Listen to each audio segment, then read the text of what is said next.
Vaste question, Bachir. L'Afrique victime ou acteur de la mondialisation?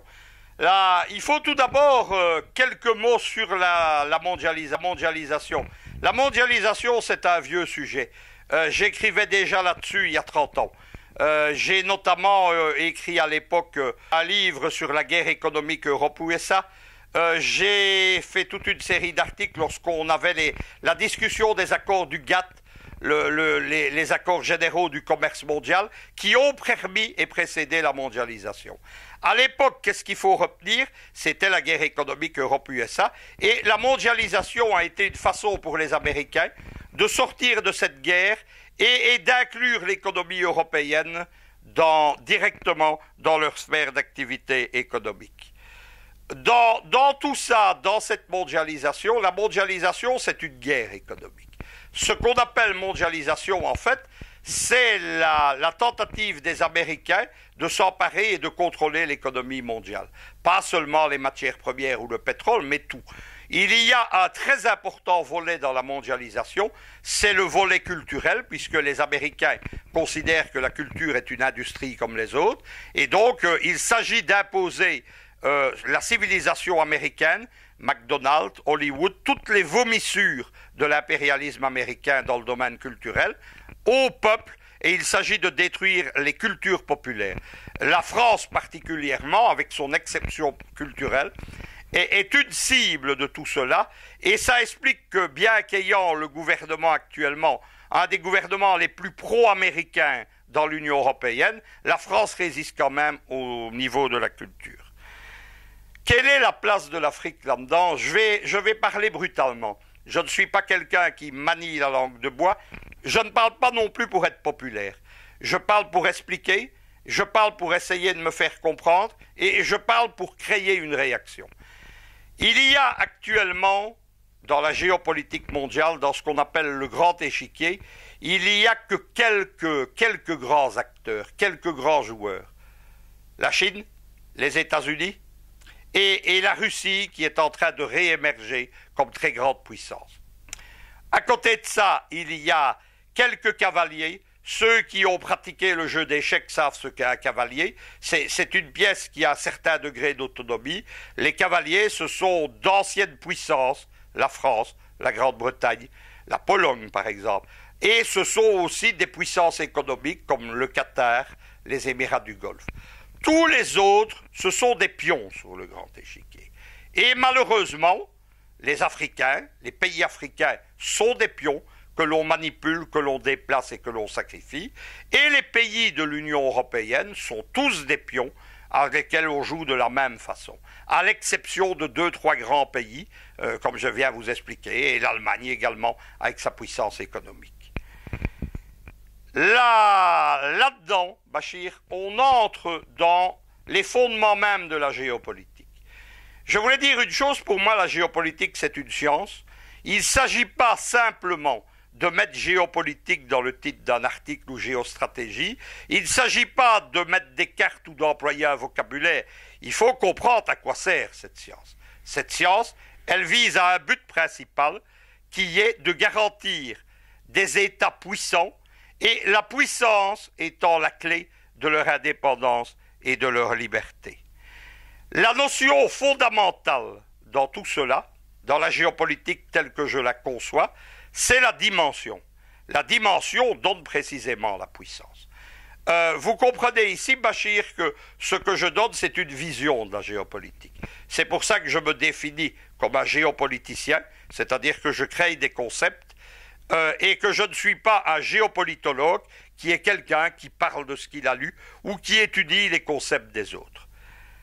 Aujourd'hui, il y a une seule superpuissance, ce sont les États-Unis, parce qu'elle a d'une part la dimension du continent américain, auquel s'ajoute la domination quasi générale des États-Unis sur l'Amérique centrale, la domination quasi générale à part des pays comme Cuba ou comme le Venezuela sur l'Amérique latine, et parce que la puissance américaine, qui contrôle l'Europe occidentale, contrôle en même temps la seconde économie mondiale. C'est la puissance américaine, c'est pour ça qu'elle est une superpuissance, c'est le contrôle sur l'économie ouest-européenne et l'économie américaine.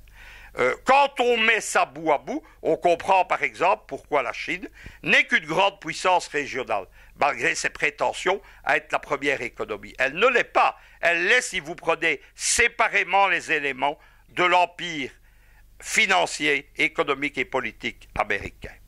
La puissance, elle a évolué. Elle a évolué au cours de l'histoire. Dans l'Antiquité, on est passé de la cité au royaume, du royaume à l'empire, Rome ou Carthage, et plus on avance dans l'histoire, plus la dimension des États doit être de plus en plus grande, parce que la technique abolit les distances, la science réduit la distance, et parce que la population mondiale croît sans cesse. La France, au XVIIe et au XVIIIe siècle, domine l'Europe avec 50 millions d'habitants. Elle n'est plus rien avec ça, avec ses 60 millions d'aujourd'hui.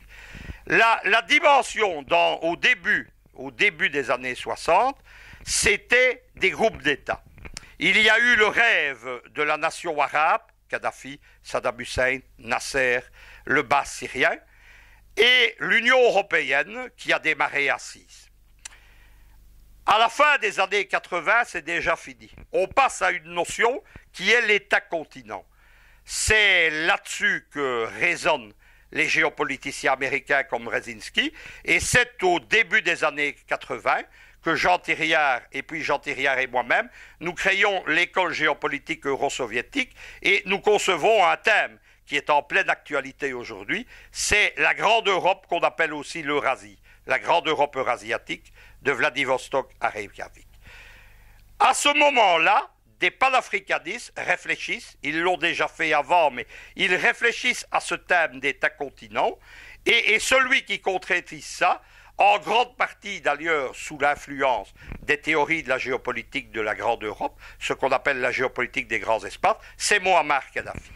Mouammar Kadhafi propose donc cette union africaine, il voit à terme une Afrique supranationale, mais ça est conçu au début des années 90.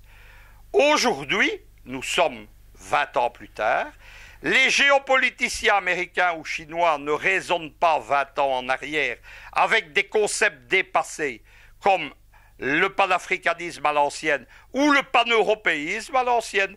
Je demande à mes téléspectateurs de ne pas être choqués, ma critique est la même pour les deux côtés.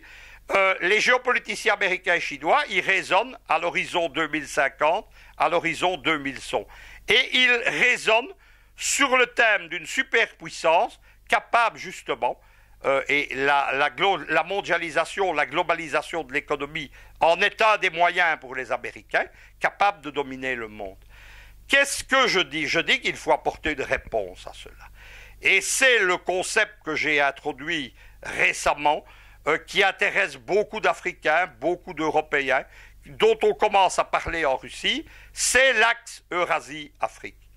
Qu'est-ce que je dis? C'est clair, c'est qu'en 2050, si nous voulons être indépendants, si nous voulons toujours être acteurs de l'histoire, comme la Russie, si nous voulons de nouveau rentrer comme acteurs dans l'histoire, comme les Européens qui n'en sont plus que des pions, ou les Africains qui sont en train aussi de sortir de l'histoire, il faut une gigantesque puissance, notamment une puissance humaine qui puisse s'opposer à l'immense démographie chinoise et à la très grande démographie américaine qui va probablement, dans les 25 années qui viennent, absorber notamment le Mexique et une grande partie de l'Amérique centrale. C'est là-dessus que raisonnent les géopoliticiens américains, ceux notamment George Friedman de l'Institut Stratford.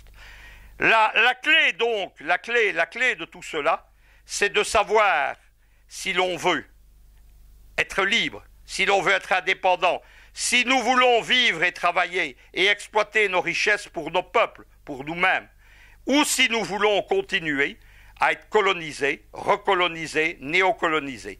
C'est la clé de l'histoire des 50 prochaines années, non seulement pour l'Afrique, mais ensemble avec les Européens de l'Ouest et avec les anciens pays de l'Union soviétique, dont la Russie.